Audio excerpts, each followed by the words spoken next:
This is the briefing for Monday, August 24th.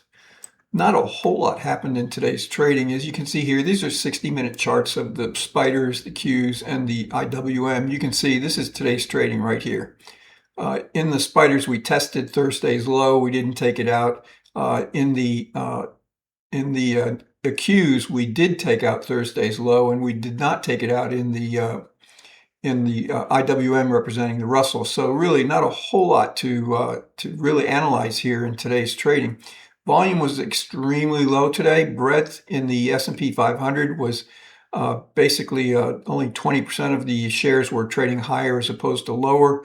Breadth in the NASDAQ was basically muted, and same thing with the Russell breadth. Really not a whole lot going on in today's trading. It's as if the market is waiting for some additional information that will be coming out. And one more thing is that we are still in the last week of August, so there's still a lot of the big money is on vacation. So I would anticipate that after the Labor Day holiday, we're likely to see volumes begin to increase. Now, looking at the longer term, you can see we're testing in the spiders, we're testing the 760 area. That's a pretty important area in terms of the spiders. Breaking that area, closing below it, is going to open up the possibility of trading down to about the 722 area, which would be significant. You can see volume, total volume, just how it's just really floundering. 52-week highs minus 52-week lows, eight negative shares. Really just basically flat. Breadth in the NYSE, negative 17, basically flat. Looking at the Qs, you can see, the Qs broke through this support level at the 706, 707 area. So that's going to be significant, and it closed just below it. So while this is just an area, it's not a single point. We have to keep that in mind in tomorrow's trading. Volume basically flat in the Qs, and breadth basically flat, also negative, about a little over 1,000 shares, as you can see. And in the Russell, you can see testing that's lower support at the 297 area. That's for this area of rotation here, which is at the upper extreme of this area of rotation here. So that would be a significant event breaking through there. It would open up trading down to about the 286, 288 area, which is the next level of support for the IWM.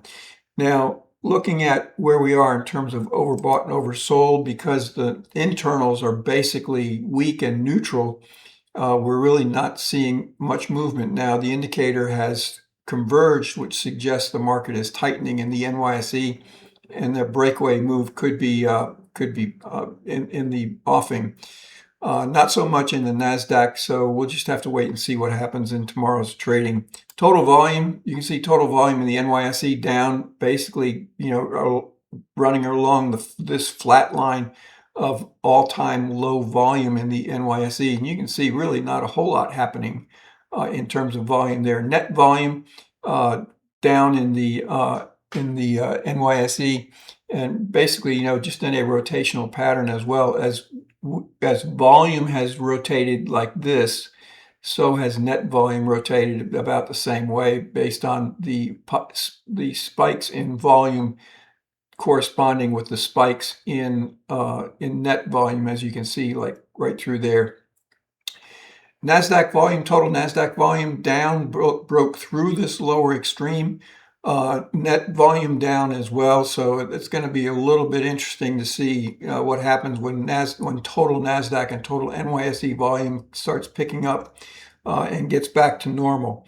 Now, I want to show this is a chart of the percentage of stocks in the S&P 500 above their 20-day moving average, and this is the 50-day moving average. Now, keep this in mind.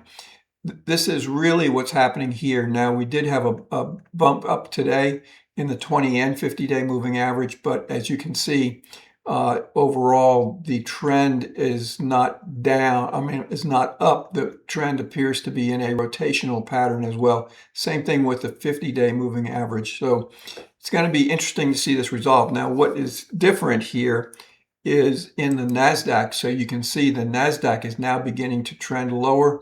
and above the percentage of stocks above the 20-day moving average, and this is the percentage of stocks above the 50-day moving average.